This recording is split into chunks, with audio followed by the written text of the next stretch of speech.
Salut tout le monde! Aujourd'hui, on se retrouve pour une vidéo de config PC. Ce truc dont on a besoin de mettre un SMIC entier pour acheter un truc correct. Et je pense que certains d'entre vous se demandent, est-il possible de faire un PC correct pour pas cher?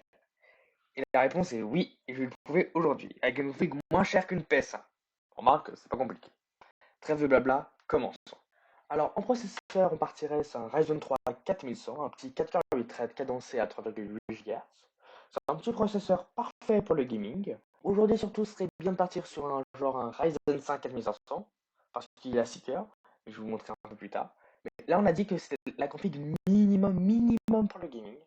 Donc, si vous voulez jouer à des jeux un peu anciens, comme Counter-Strike, League of Legends, enfin des jeux surtout anciens avant 2015 qui étaient optimisés pour 4 cœurs, c'est très bien. Chez Intel, l'alternative serait plus un i3 10100F, qui est à 80 €, mais il est un peu, déjà il est plus cher et en plus, il est cadencé un peu moins vite à 3,6 GHz.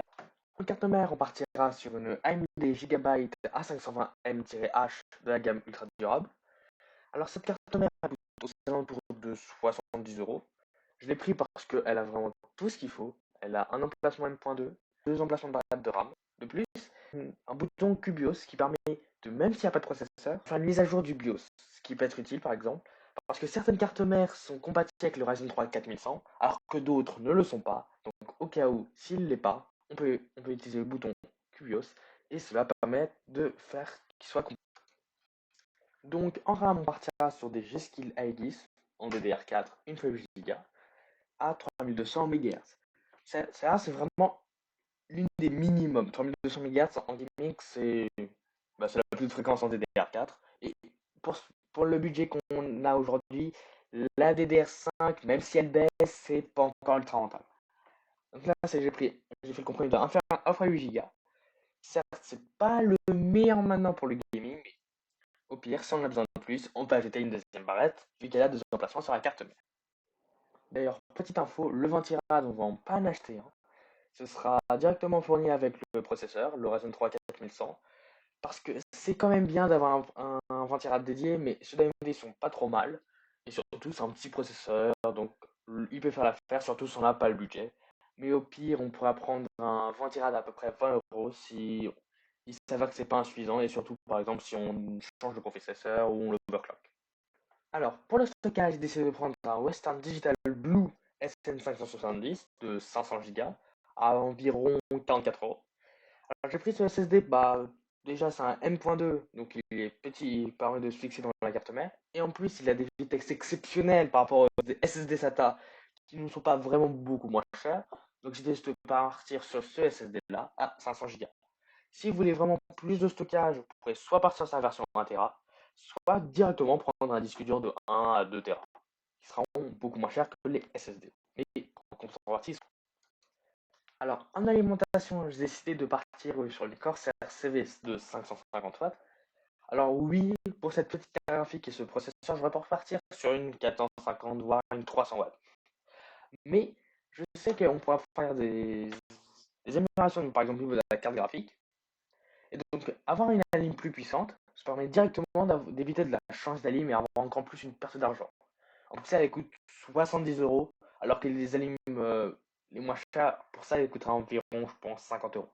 J'ai décidé de partir sur un Cooler Masterbox Q300L. C'est certes un boîtier en micro ATX, donc c'est pas forcément le meilleur.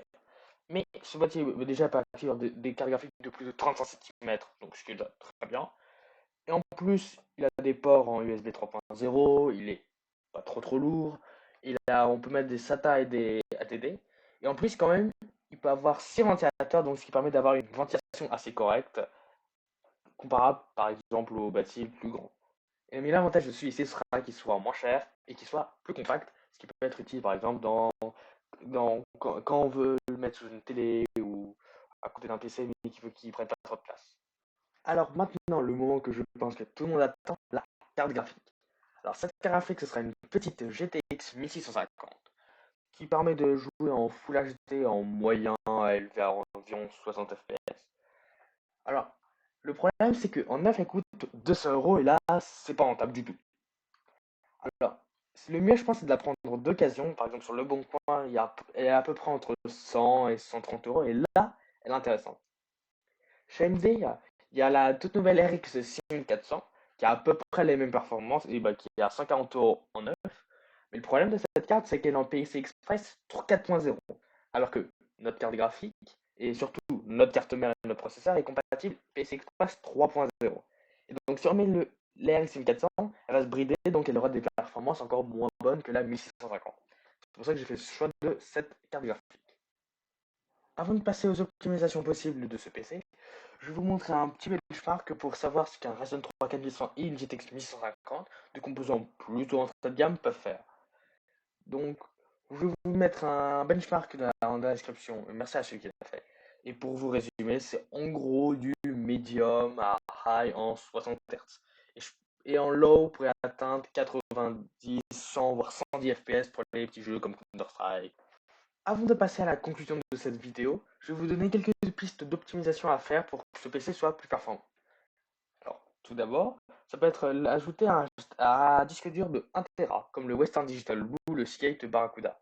Cependant, il faut qu'il soit au moins de 7200 tours minute pour éviter les problèmes et surtout les trop longs temps de chargement.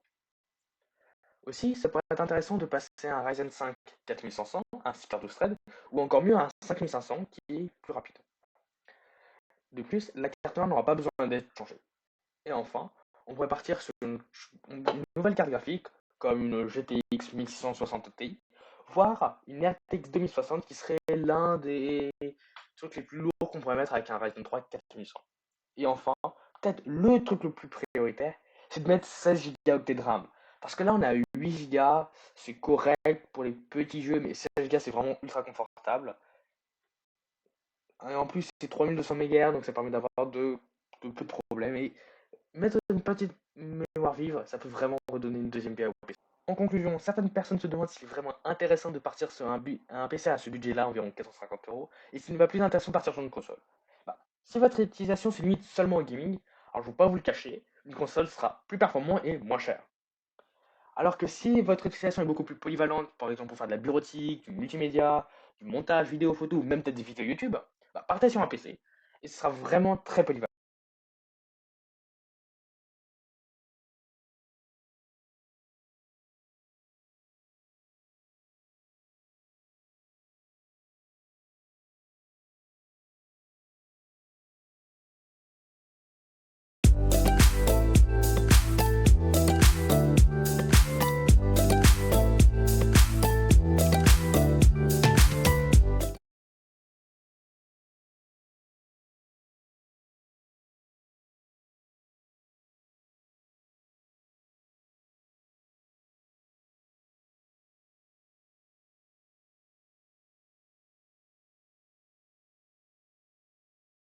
Donc cette vidéo touche à sa fin. J'espère qu'elle vous a autant plu qu'à moi à la produire.